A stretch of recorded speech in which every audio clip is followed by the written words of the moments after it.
I'm actually going to go ahead and today we'll talk about a new book that was just published little less than 2 months ago by a Christian philosopher and theologian and mathematician, a guy named John Lennox, that was just released in bookstores. I think you can get it on Kindle and Amazon as well, about Revelation and artificial intelligence. And I'll bring that up on the screen in a couple of minutes. It's an incredible, incredible read. I started reading it over the Thanksgiving holiday, and it really is, it dovetails exactly what we've been talking about in the latter part of Book of Revelation, especially the prophecy genre and the apocalyptic genre. And it really provides practical insight into what's going on today with artificial intelligence and even for that matter, extraterrestrial visitation, which we're starting to see more and more, especially the media. The media has really been pushing down our throats. Life on other planets, ET probably is real. The government's been hiding it. Lennox talks a little bit about that, more about AI, but the whole AI ET paradigm that we're seeing really, really plugs in to this deception that we see John talking about in the latter part of Revelation. The beast, the two beasts and the dragon, the Antichrist, and the political and the religious figures that we see. And we'll talk about that later on. So I have 8:33. I guess it's a good time. I really want to share this with you because it's an incredible, powerful story. So some of you guys may know, my mom suffered a stroke, but not just a stroke, it was a massive stroke. So um, the Monday before Thanksgiving, I'm up here in North Georgia, and I was actually at a colleague's office helping to minister them with the gospel, and my phone kept going off several times, and I ignored it out of respect for my one-on-one with this one gentleman. And he tactfully said, please, if you need to get it, go ahead. I have no problem. I said, are you sure you don't mind? Because something told me to go ahead and look at the phone. I look at the phone, and there was about three voicemails that I saw ping on the screen. And then all of a sudden, I get a text from my brother. You need to call me. This is very serious. It's an emergency. That's it. Now, a little backstory. I haven't talked to my brother in about over a year. He and I do not get along. So he is in Louisiana with my mom lives alone in Louisiana. She's 91 years old, healthy, um, does very well by herself. My brother lives close, checks in on her every once in a while. I decided about 2 months ago that my mom would probably benefit from physical therapy. And we do not let her drive anymore, even though she tries to find the keys to the car. We had to take the car out and put it in my brother's house because I think she called a locksmith one time to try to get the car started. Yes, she's that precocious, stubborn. She's British, so she has this, stoic kind of, it's my way or no way. I'm going to live alone or I'm not going to live at all. That type of mentality and characteristic. I remember about a year and a half ago, she's the same one who was told that she had terminal lung cancer and she would die in 6 months. She didn't. The PET scan came back that it was just small fibroids in the lung, and a uh, a neurologist actually misdiagnosed it when it should have been a pulmonologist. But anyway, she bounced back from that even stronger. So I immediately called my brother. I said, "What is going on?" Mom just had a stroke. And of course, the first thing I think is massive stroke. And I was just hoping it was going to be a TIA. TIAs are like small little strokes that many people will have, and they don't even realize it. loss of speech, or maybe blurred vision, or maybe they feel a twinge where they get a little paralysis, but it lasts a minute or two, if that, and they shrug it off. And I said, Todd, is it a TIA? He goes, oh, no, no, no, no. Let me tell you what happened. So my brother dropped my mom off at physical therapy on that Monday. She wasn't supposed to go. Matter of fact, she said, I have enough physical therapy. I'm fine. I don't need to have any more doctors or PTs come teach me how to walk better. She was ambulatory, fully ambulatory. And my brother convinced her to go. He said, yeah, I'll go. So she goes. And then my brother gets a call about 50 minutes later into that session. You need to get here. We think your mom's having a stroke. The PT called her. PT called EMS. My brother gets to the PT office at the same time that the EMS gets there, and Todd walks in, and my mom is in a wheelchair, slumped over on her left side, completely unconscious. Um, and her face is drooping, the typical facial palsy that you see from a severely massive stroke victim. She could not even move. When we finally got her conscious, she didn't know who Todd was. She didn't know where it was. She couldn't hardly speak at all. Severe aphasia, um, total left-sided paralysis. And they bring her to the emergency room. They do CT scans, MRI, sure enough, massive stroke, huge, huge clot in one of the arteries of the brain. Uh, Doctor comes to my brother, and at this time, I'm on my way driving to Louisiana. There's no way I'm going to get a flight out of Atlanta in time to get there. So Val and I just get in the car and start driving. It's about a 7.5 hour drive. We made it in about 5.5 hours.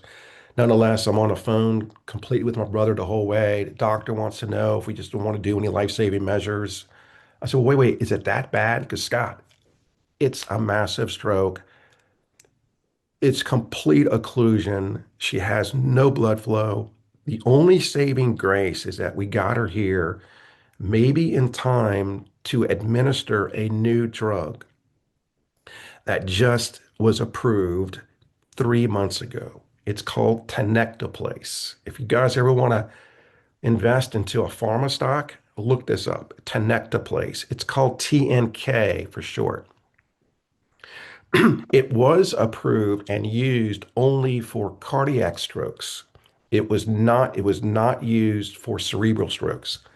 It just so happens that the ER doctor who was assessing my mom said, I think we can apply this or administer this intravenously to see if we can unblock the clot, but I can't promise how much damage your mom will have. So my brother and I said, I don't care, doc, what you do. Put Kool-Aid in there if it'll help her. So he administers the tenecteplase. By the time I arrive in Louisiana, she's in ICU, and the neurologist is in there, and the internist is in there. He says, we're about to wheel her in for a post-procedure MRI. About 5 hours later, this is now Wednesday morning. It's Wednesday morning, and they wheel her back in, and she's conscious. So, and she recognizes me and Valerie, my wife, and says, "What are you guys doing here?" I said, "Mom, do you know who I am?" She goes, "Well, of course I know who you are." Giving me that kind of like, "Are are you nuts?" look. I said, "Do you know who this is?" My brother Todd goes, "Yeah, that's Todd. He brought me to PT." I go, "Mom, do you realize what happened? Why am I in a hospital?" That type of questioning, because obviously she completely blacked out. I said, "Mom, do you know when I was born? Do you know Valerie? Because why are you asking me these stupid questions? Of course, I was there when you were born." You get the picture now, guys? I said, "Mom, can you lift your right arm?" Now remember, the stroke didn't affect that. Sure, can you lift? Now I'm praying now. Can you lift your left arm? I said, why couldn't I lift my left arm? She went to pick up a book that was on the hospital table. Pick up the book. Of course I can. Matter of fact, I've been reading this book. I said, Mom, can you walk? He says, of course I can walk. So, of course, we grabbed a nurse, doctors come in, and they said, okay, okay, calm down, calm down. Don't try to get her to dance a jig now in a hospital room, but we need to assess what's going on. The tenecteplase that was administered because the MRI results came out, completely dissolved and unblocked that huge clot as if nothing was there. It was like a rotor rooter went in there and just sucked it out completely. And here's the incredible part is that long story short, or long story even longer, so my mom is here right now with us in Georgia, being a pain in the butt. She's completely 100% back to normal, folks. I'm talking walking around the house, wanting to go outside. It's been freezing cold though. Enjoyed a fire pit that I just built, playing with the dog, reading books, watching TV. Her game show network is her favorite. Completely cognitively perfect, physically. Now, of course, she's 92 years old. She's got the little, old person shuffle, I call it. But folks, even the neurologist said, he goes, I'm not a religious guy, but this is pretty much miraculous in the sense that we barely see this type of recovery even in a healthy young adult, much less a 91-year-old um, person. So I'm telling you right now, just all of the God incidences that are happening here. My mom didn't want to go to PT that day. She accepted going to physical therapy a couple of months ago. Having this drug come online to specifically target cerebral strokes just a couple of months earlier, and then have this complete recovery from a massive stroke victim to now my mom, being an incredibly stoic, pain in the butt woman, but nonetheless a beautiful mother who now is back to normal. And I just can't wrap my head around it. And I keep asking my brother, are you really sure she presented that serious? And my brother said it this way, because Scott, because oh, by the way, my mom was released Thanksgiving morning. Thanksgiving morning. So we went to her house and enjoyed Thanksgiving that afternoon. Can imagine a transition from your mom is going to be in a SNF unit? SNF is skilled nursing facility, pretty much 24/7 sitter, complete toiletry is going to have to be done by someone else. Um, she's going to have to learn how to talk again, walk again, if she can do that, to enjoying Thanksgiving with her at her own house in complete normalcy. That's miraculous. That is truly miraculous. Now, my mom was saved about 2 years ago, and now she wants to go out and spread the news, the good news, the gospel. Um, she says, well, I can't do that anymore. I don't have a car. But maybe you can get me one of those computers and I can go online and start talking. Yeah, that's the kind of transformation that the power of this miracle and the power of Christ. But not only that, so some of you guys may know that I do a little side job. I'm a chaplain for corporations. And in North Georgia here, we have the biggest poultry corporations in the world. So you have Wayne Sanderson, you got Pilgrim's Pride, many, many others. So I go there to corporate offices.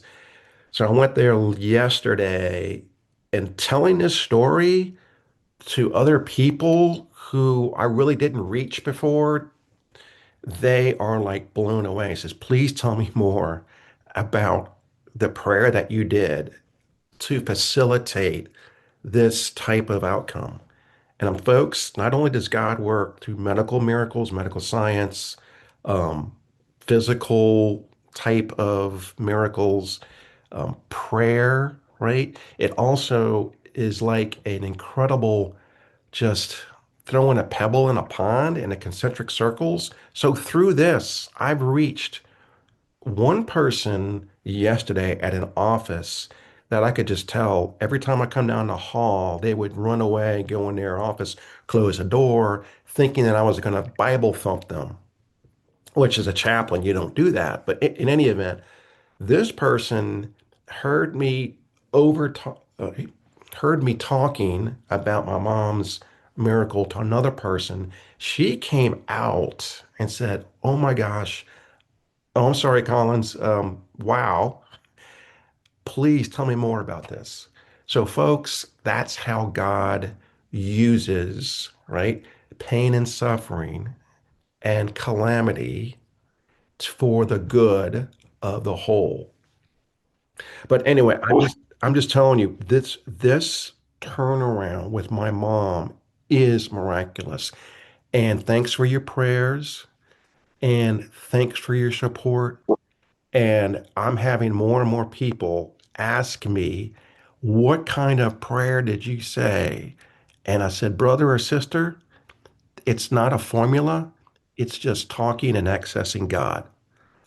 You do that through reading the Bible. You do that Bible studies. You do that by kneeling down by your bed, clasping your hands together, and talking to God. And guess what? You don't need to be by bedside on your car in traffic. Turn off your radio. Think about Jesus. Think about God. Tap in the Holy Spirit. Talk to them. They're there for you. It's as simple as that. But what a Thanksgiving miracle that was. So I see Collins raised his hand. Yes, sir. The prayer is a prayer of thanks to Jehovah Rapha. Jehovah Rapha Healing God, is the God of healing, right? and God chose to heal your mother because of the glory that would be brought to God.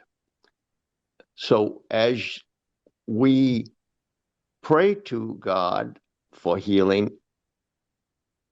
if we pray to the specific identity that God revealed to us, God understands that we understand that God is a God of healing. And not only ought we to pray to God for healing, but we ought to pray to Jehovah Rapha for healing.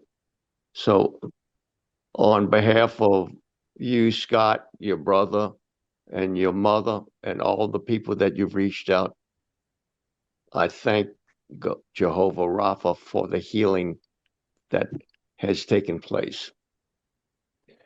Amen. Um, and Collins brings up a very good point. So we have Creator God, um, Healing God, and they all have different distinct names. And God acts in not mysterious ways. God acts in concrete ways. You just need to open up your eyes to see it. And it all depends on your worldview. It depends on your worldview. Um, And unfortunately, in this day and age, worldviews are like choosing flavor of the month. And that's unfortunate. But thank you, Collins, for that great observations and how true that is. Um, I've used that term that name with others. And one guy looked at me and goes, "What are you, a Jehovah Witness or something?" Uh, I said, "No, brother. Let me explain the tetragram of Jehovah, but that's for another time." Um, any more comments or observations about that? Because, folks, I'm telling you, it's talk about a great evangelical tool. Um, because it's something that a lot of people experience in their lives. Someone who's died, or someone more strokes or heart attacks or cancer. Um, Unfortunately, sometimes it could be misapplied.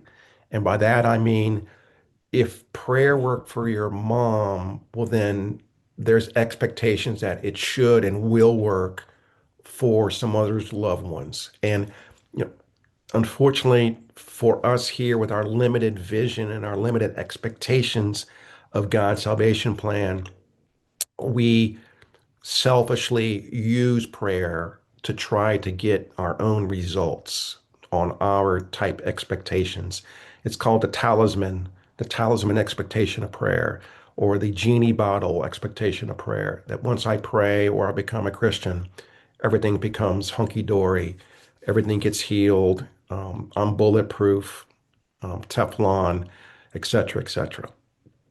So um, take that as it may. I call it a miracle. I had a little pushback on that medical science did it. Well, yeah, but God, God provides the intellect for the scientists and doctors and other entities who actually came up and invented the drug. So everything under the sun, go back to Ecclesiastes chapter 3, everything under the sun gets glory to God. Everything, work, play. Um, so I go back and I read Ecclesiastes 3. And then Ecclesiastes also has a time for joy, which we're doing right now, a time for healing, which happened, but you got to read the whole book. There's also a time of sorrow, a time for death, on and on and on and on. Okay, so any more comments or Scott, yes, Scott, do you know my sister is enjoying the byproduct of her second stroke, and she's much younger than your mother. She's 76, 77. And I'm just wondering, what do you know the name of that drug to that to came net on the market? That's pretty. all you need to do is Google. Just phonetically put it in. Tenectaplace. I think it's Tenectaplase.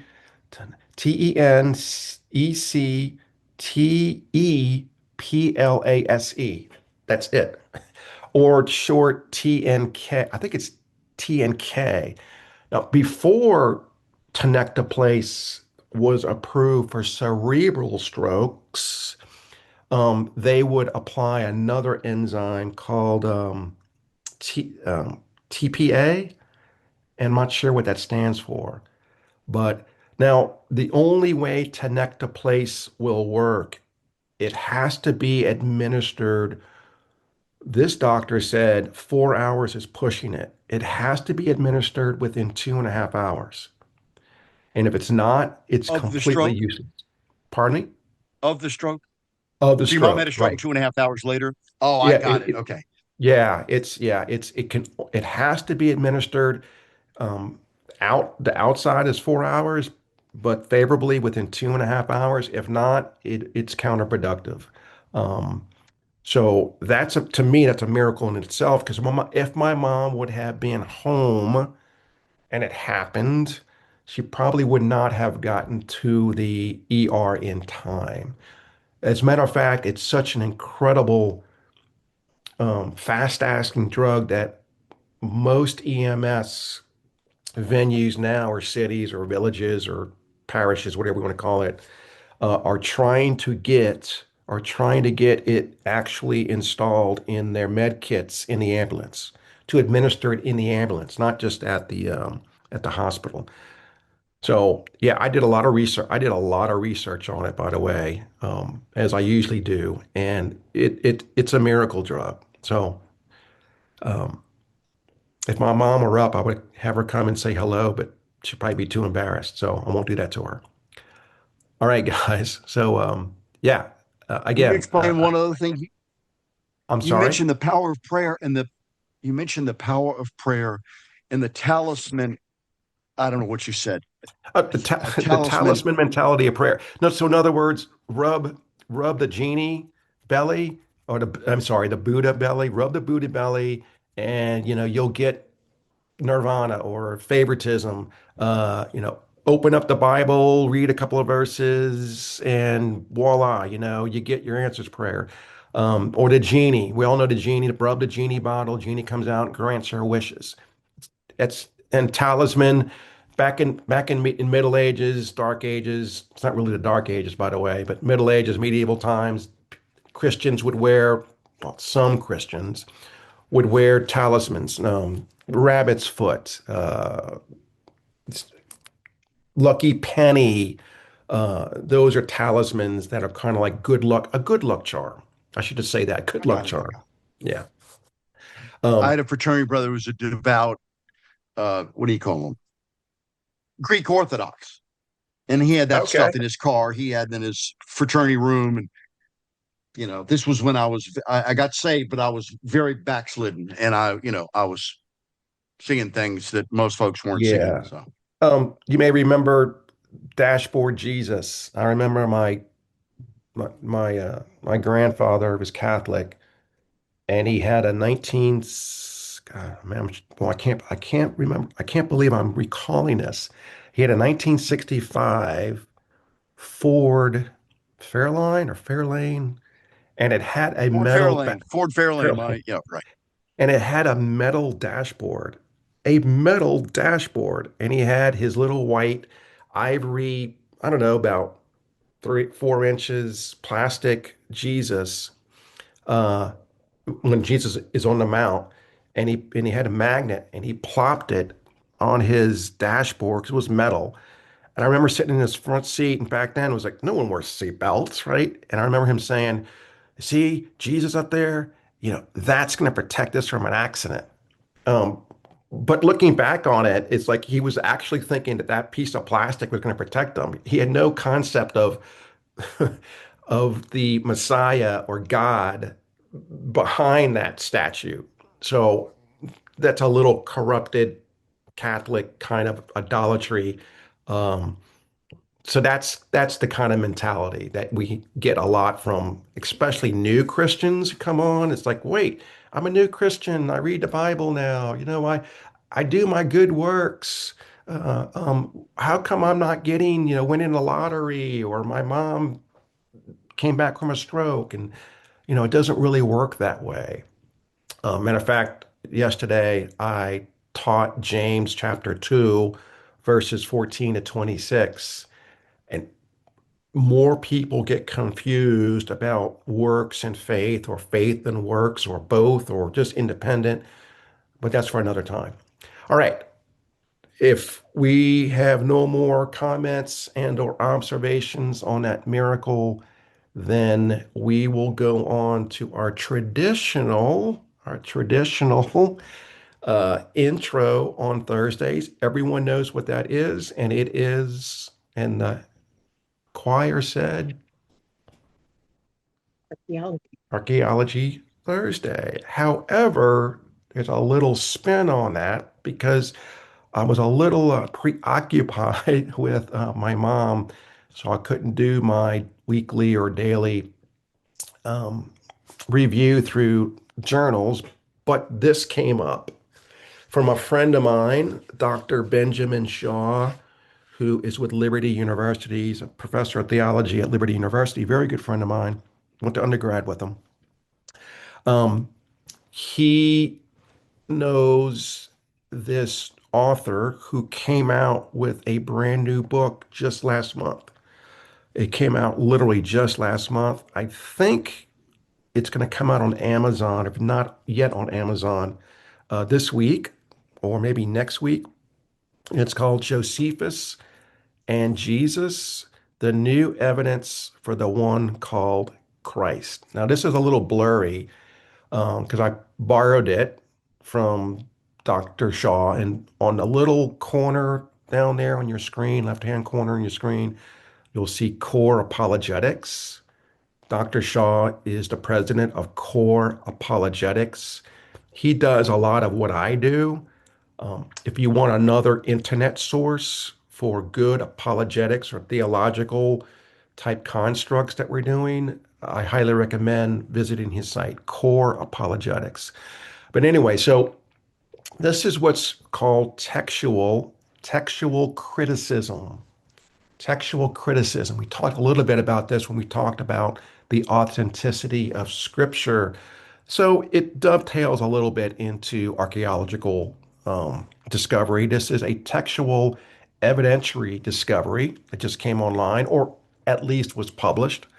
Again, it's blurry. It's the works of Josephus, and the author is T.C. Schmidt. T.C. Schmidt, Dr. Schmidt.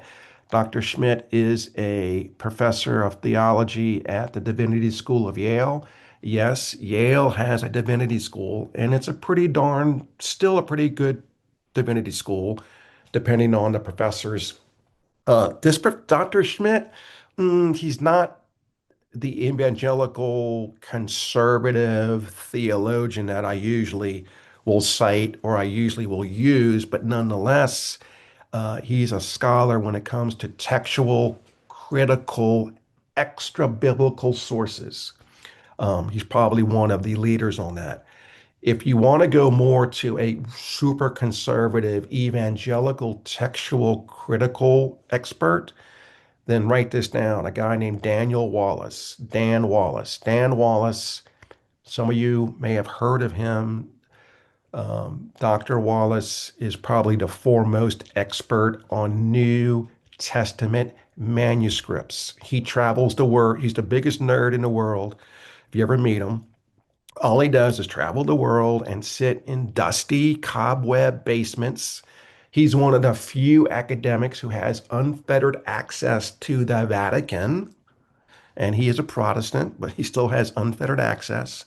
And he'll scan and he'll research and he'll look through ancient manuscripts, primarily New Testament manuscripts.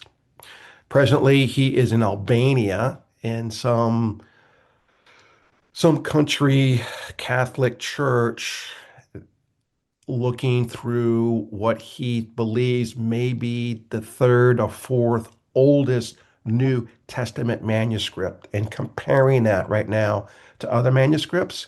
He's about 5 to 7 years away from publishing his findings on that.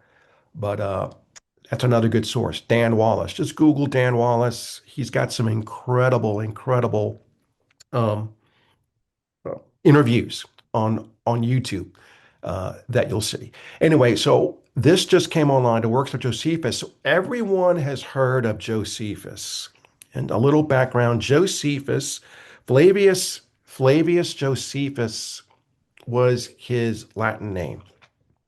He was a Jewish Roman historian at the time of Jesus's death up until about 80 or 90 AD. He lived a ripe old age, a turncoat to the Jews. So he was highly educated. He had a lot. He wasn't a Pharisee per se, but he was influenced by the Pharisees. He became a general. He was actually a Jewish general when the Romans invaded to conquer, completely militarily conquer. And they had enough of the Jews up until about 67 AD. 67 AD, they invade militarily. Josephus was a Jewish general. He fought against Vespasian. Vespasian was a Roman general who later became Caesar. Obviously, the Jews get defeated. Josephus becomes a slave to the Roman general. And ironically, what happens is 3 years later, in 70 AD, I think most of us know that in 70 AD, the Romans come in again and completely raze and destroy the Second Temple. So if you go to Jerusalem today, you'll see the ruins of that invasion and that war in 70 AD. Matter of fact, that was done by Titus. Titus was a Roman general and Caesar. And you'll see an Arch of Titus in Jerusalem. And um, that's his arch he built to commemorate the destruction of Jerusalem.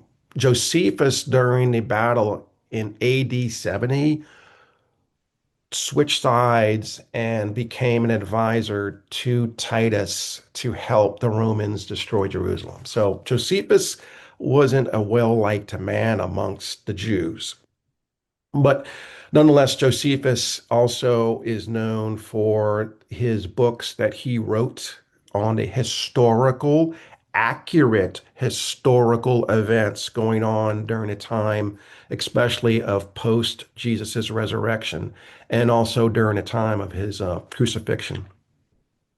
There's been a lot of controversy over some aspects or some parts of Josephus's history when it comes to Jesus Christ.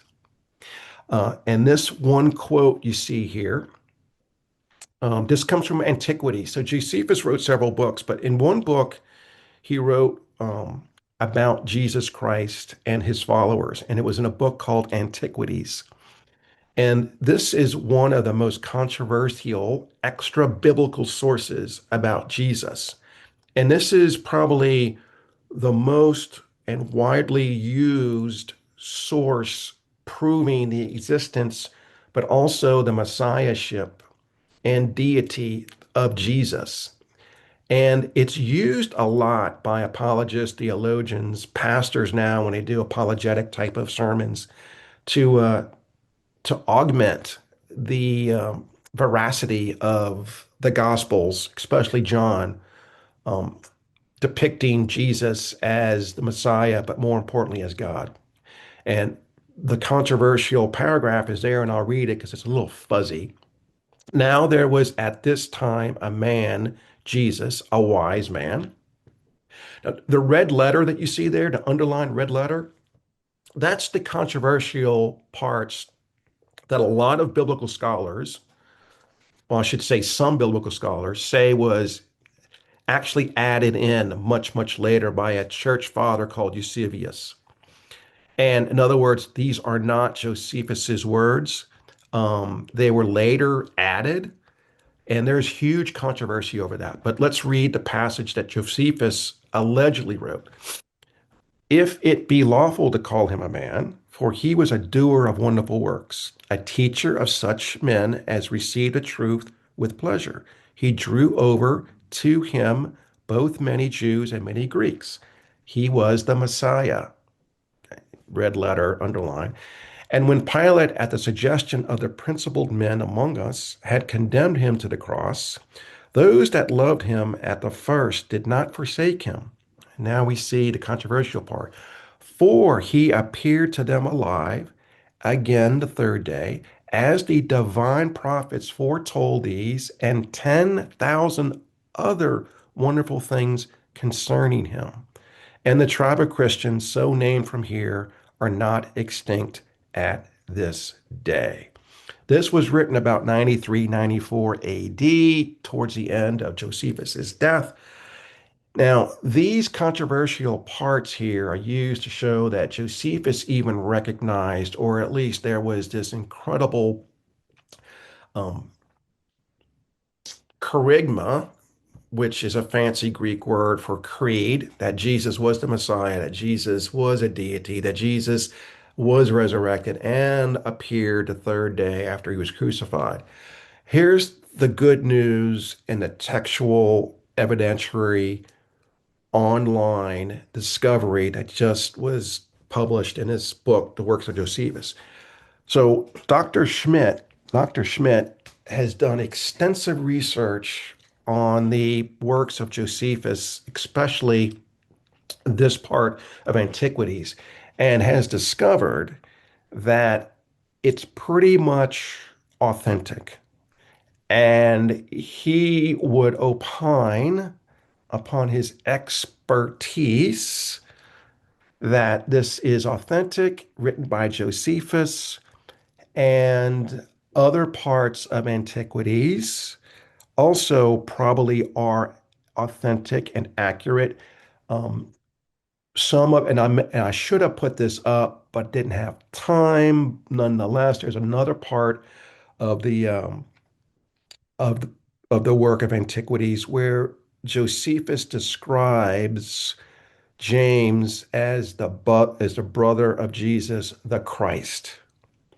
Um, that's not as controversial as this. As a matter of fact, ironically, that portion about James and Christ being that brother of Christ is less controversial and pretty much has been disclosed or at least opined to be accurate.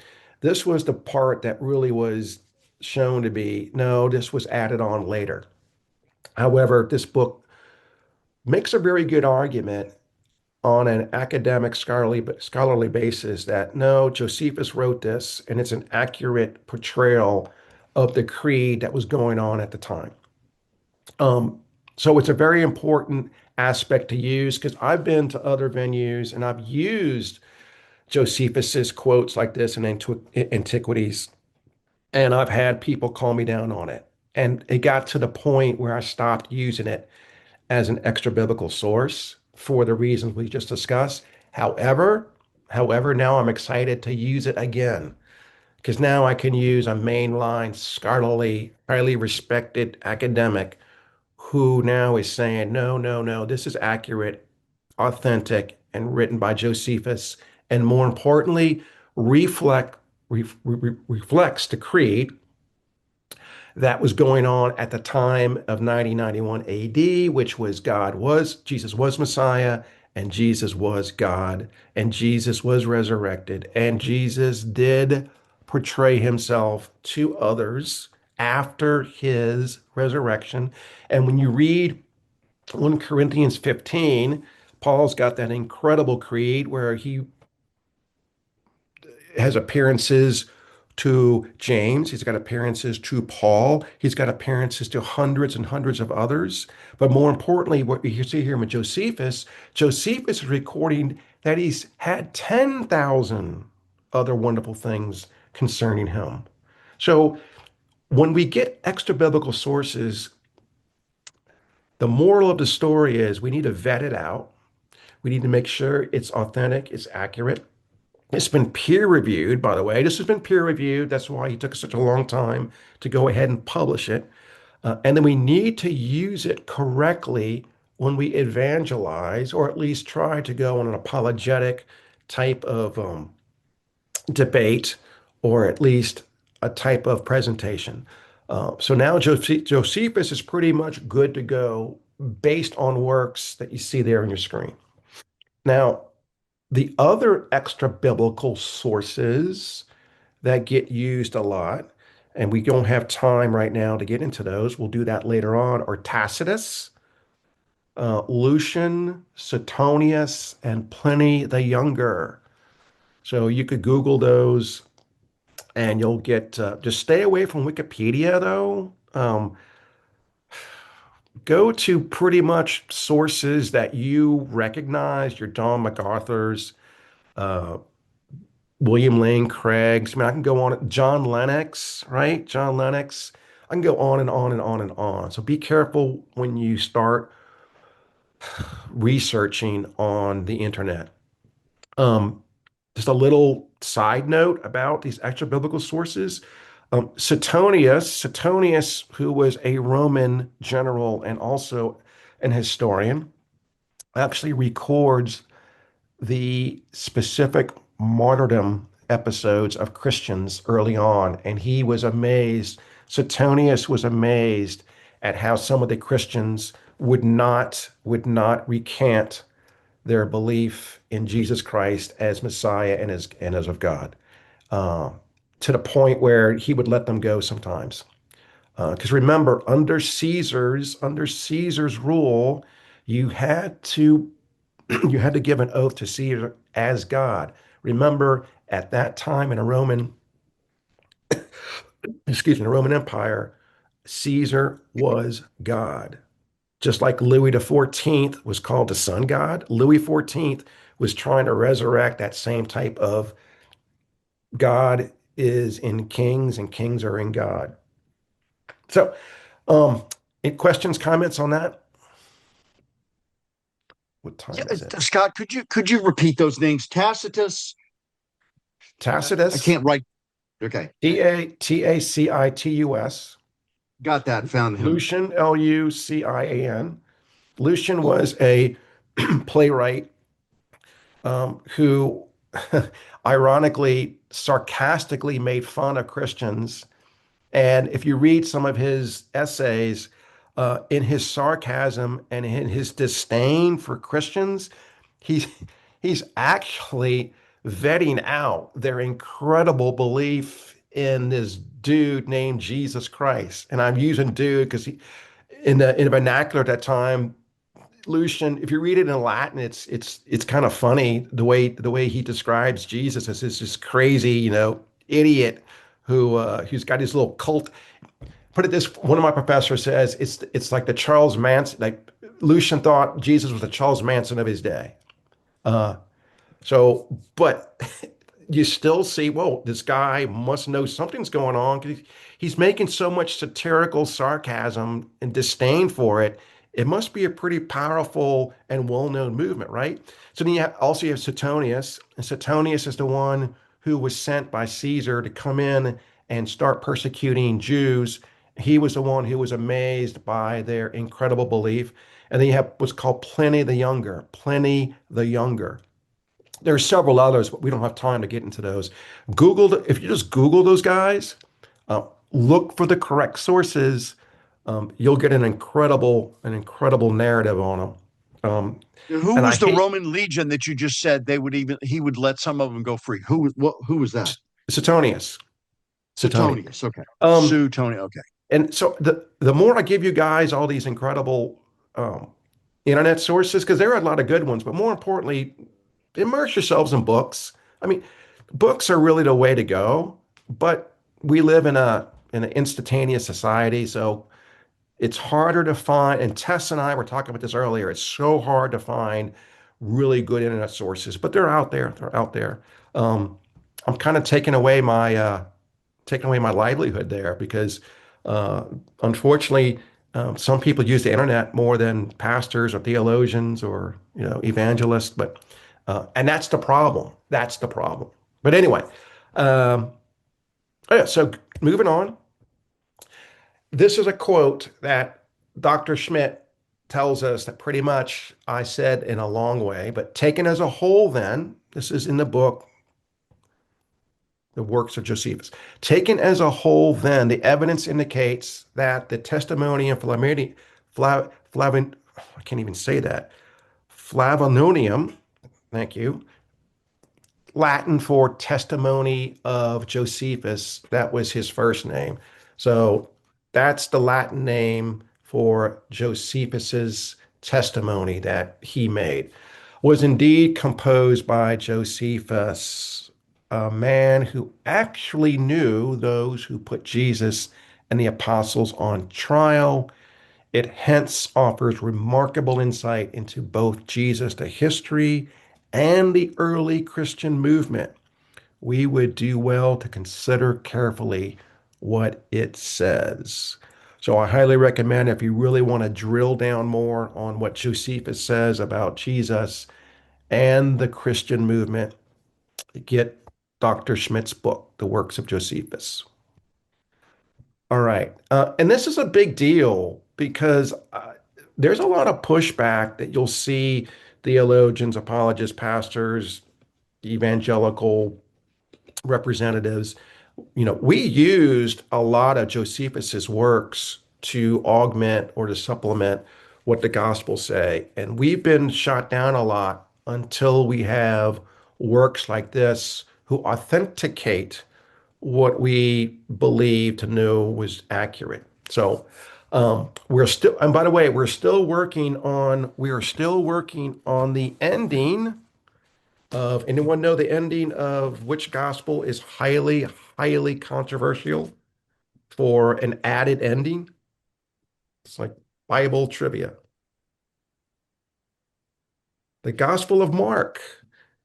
When you get time, go to the ending of the gospel. Well, it depends what translation you have, but most are going to have a little asterisk at the end, and verses 9 through 20, there's a controversy whether or not that was added much later on or whether or not Mark really wrote it. We don't have time to go in there. So when you get time, go to the end of the Gospel of Mark, and you should have verses 9 through 20 in there. Look at the asterisk on the bottom, and you'll see the highly controversial issue with that. Um, we talked a little bit about that months and months ago. There's new scholarly academic work being done on that as we speak. I don't want to say anything because if someone goes on YouTube and sees this, they're going to say, Scott is saying now that that is authentic Markan, Markan verses that were put on. I'm not saying that. All I'm saying is that there is scholarly research going on right now to see whether or not that was added or was authentic. So that's all I'm going to say about that. And if you really want to sound like a Bible geek in academic circles, say Markin instead of Mark. Um, just a little joke amongst theologians. You always use the Markan gospel or the Markan theme or the Markan way that was written. So if you really want to sound smart, use it that way. All right, guys. What I want to do, and I don't think we're going to have time to actually get into Revelation, but I wanted to disclose that miracle and that important textual critical work that's come online about Josephus. And we'll talk about this a little bit. And Barry, I'm not sure if Barry's on is on on the call, but we talked a I'm little here. bit about the millennials.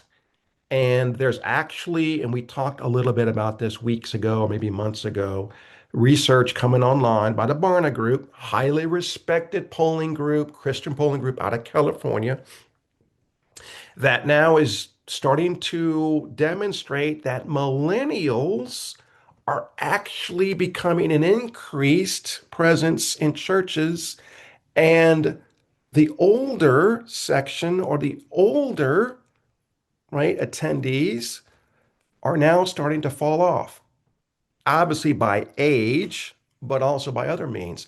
So the pendulum is starting to swing, and that's why it's so important to get the Charlie Kirks in the world. We need to have more Charlie Kirks in the world. He was reaching his millennials compassionately, respectfully, but with truth. With truth. This is a little disconcerting, that chart we see up there. So the question was asked. I feel like the Bible is the first one outdated on the very top of your screen. Now, Christians are in dark green. 65% of us think, do you see that? I feel like the Bible is outdated. 65% of non-Christians say it's outdated. So that's the first challenge that we have is we need to go back and show that the Bible is relevant. It's not outdated. It actually applies to everyday life that we have here. So when I teach Revelation to others, I spend most of my time in the first three chapters. That's where Jesus is actually talking to the churches. And remember, those churches, those seven churches represent seven different characteristics that a lot of Christians, non-Christians experience in their life. So it's not outdated. And of course, we need to show that the application applies today as much as it did back then. If you go down further, you'll see confusing. I feel like the Bible is confusing. Surrounded Well, by cats and dogs. Gonna run. to non-Christians, that's 23%. But do you see the Christians? Isn't that weird? I feel like the Bible is confusing. 30% of Christians say it's confusing. There are less non-Christians who say it's confusing. I found that a little peculiar. Um, Go down to good for the world. I feel like the Bible is good for the world. 62% of Christians say yes. I'm sorry. Yeah. And then only Scott, can I say 6%. something? Yeah, go ahead. Can I, well, I have a friend of mine, now that I'm 67 years of age, and all my friends are like 4, 5, 6 years younger than me, or a couple of years around me, oh, I better get right with God. Well, if one of my friends is a Roman guy, he said, I can't understand the Bible. And I think Americans are so, I got to be honest, Scott, it blows my mind when you talk about these details because my friends aren't remotely. I mean, I had a friend of mine ask me if you worship Matthew, Mark, Luke, and John. And I Yeah, said, well, no, yeah. I worship the God of Abraham, Isaac, and Jacob. But They're not going to know what that is. They're not going to even they're know who just, Abraham, Isaac, and I got Joseph that. are. Of course not. Well, here's Yeah. one of the things that I'm befuddled by. Like I'm at this new church and they tell, oh, you can't use any other Bible, but you got to get the Legacy Standard Bible. So now I've got two Legacy Standard Bibles. One because it's my anniversary and my wife got one, and Yeah. and and Yeah. and the point of the story is I just don't understand. We already get mired in that detail, but we can't turn to people and say. And I wrote this down the other day because I have a open Bible that is from the 70s, and it's a King James version, open Bible. Well, it tells you all kinds of information on how to read what you just read. Does that make Yeah, sense? yeah, yeah. And No, then there's so study that, Bibles. And then I've got a life application study Bible right here, which is different than the open Bible or the study Bible or the, you know what I mean? Because when you can't understand something, then you just go down here and go, okay, well, the yeah. tomb was, So, carved out. The tomb was donated by Joseph. They wrapped the body, gave it to him. He was a successful businessman. He wanted Jesus to have a great place to be buried. And you don't necessarily get that out of the scriptures unless you've read an open. so yeah, those are Anybody all agree or disagree? no, those are all impediments. I mean, those are all impediments that it's unfortunately we all have our own way of evangelizing. Um, I've seen, Barry's on. I have seen. I think if anyone out of this group, including Billy Graham or anyone else, out there that we all know about, Barry's materials for how to evangelize are pretty much incredible. And Barry, you're a good friend of mine. You support me, and I'm not just trying to give you a shout out because it really is incredible the way Barry has outlined in a simple, really get out there and make it unconfusing way of evangelizing. So Barry, if you want to make that available again, because I missed your classes on evangelism because I had another Bible study I was doing, but I would highly recommend that because the problem is if you look at this graph, there's all kind of different characteristics that are just being thrown out there. Which one do you tackle first, right? Which one you tackle first?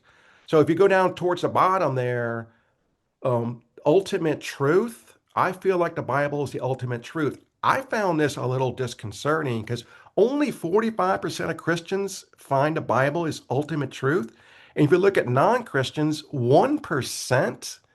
And here's what's more disconcerting. Go to the very last section, accurate. I feel like the Bible is accurate. Only 38%, I think, 38% of Christians feel that the Bible is accurate, and only 1% of non-Christians find that. Now, if you look at the bottom, these were a study of 1,400 Americans ranging from 18 to 36 years old. So you're getting that millennial plus part of, was it Gen Z, I think? Um, you don't know if these are born again. You don't know if they're just churchgoers. So there's a lot of wiggle room there. But nonetheless, that's still kind of disconcerting when you see these numbers, even amongst Christians. But Ward, to answer your question, no, I know I even do the same thing. Oh, you should really get the NSAB Bible to really get accurate. And then I'll tell others, use the New Living Translation, which I used the NLT yesterday when I was teaching James chapter 2:24, where it's about faith and works, and it's dead if you don't have both. A lot of Christians will look at that and say, well, wait, then I'm not saved just by faith. I need to have works too. James is not saying that.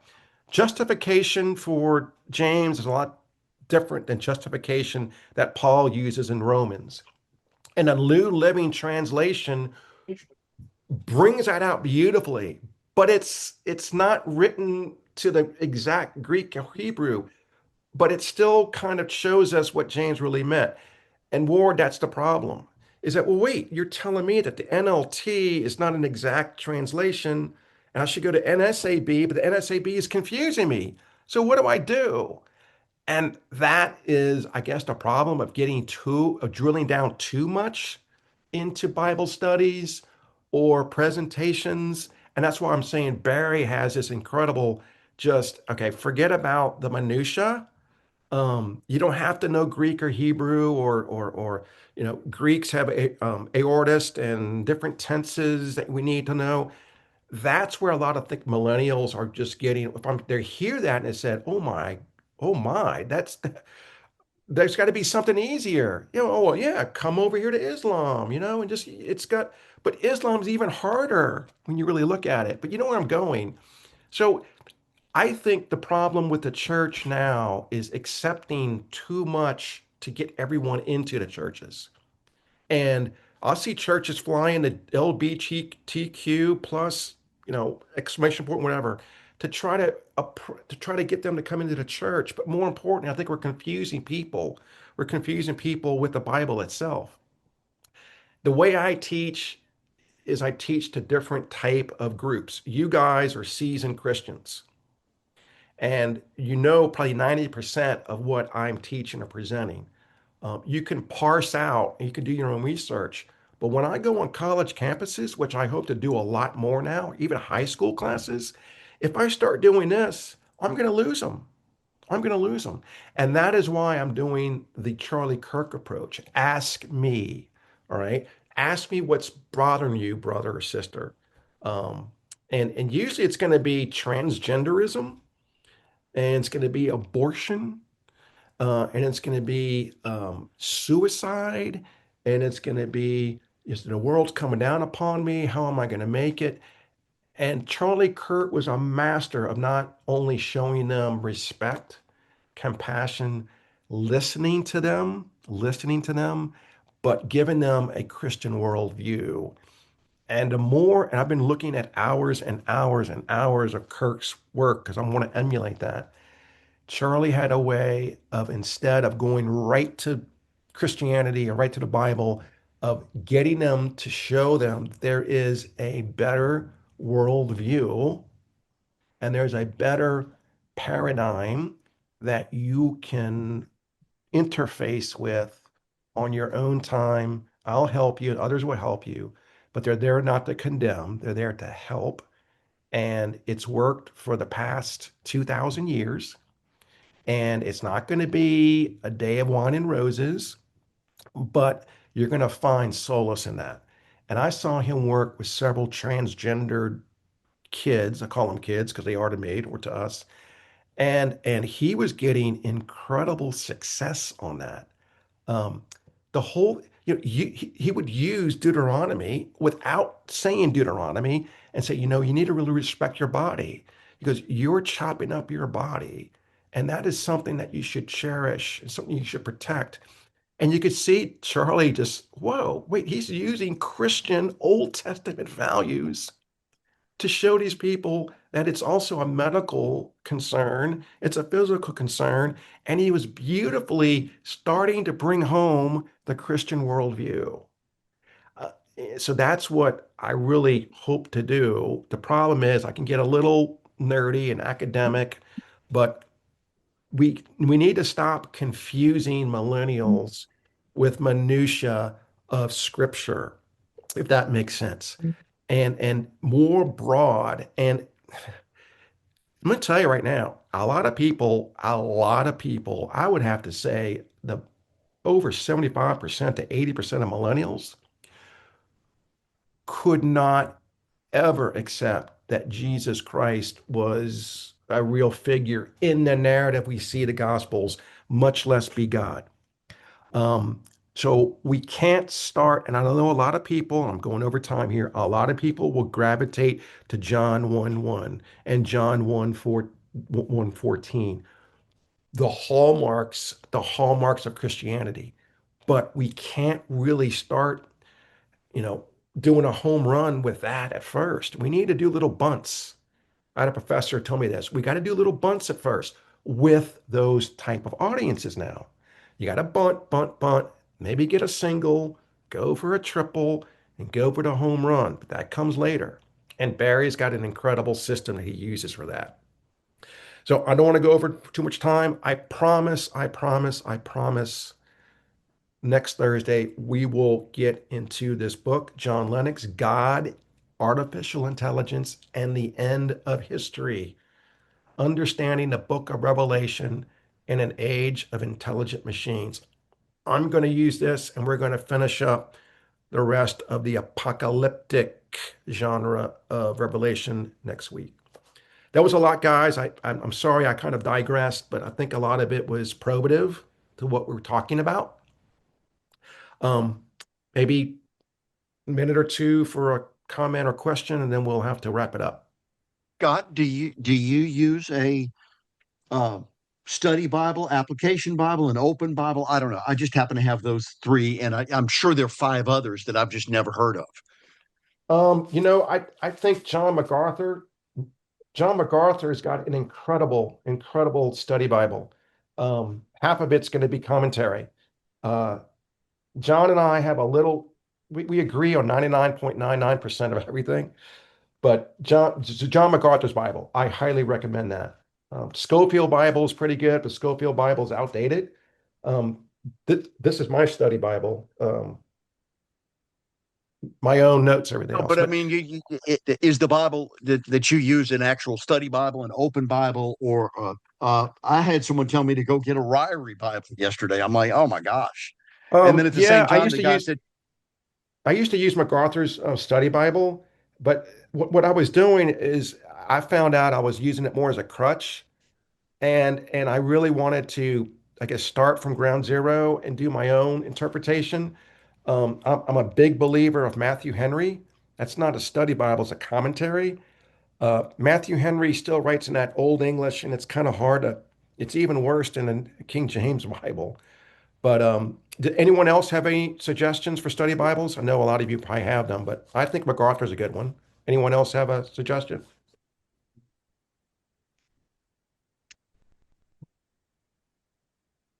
All right. So yeah, so I would go online and get MacArthur's study Bible. It's pretty good. It's pretty good. Any others? Comments, questions? All right. So next week, next Thursday, we will start getting into Lennox's book, which obviously is going to bring us into the latter part of Revelation. Uh, and we're going to open your eyes to the artificial intelligence paradigm going on right now and the false aspects of it, the dangers of it, and how AI could become the antichrist type of characteristic we see in Revelation. And it's actually at work as we speak. All right, guys, you have a great week. Continue to pray for me and my ministry, pray for my mom, and just go out there and spread the good news.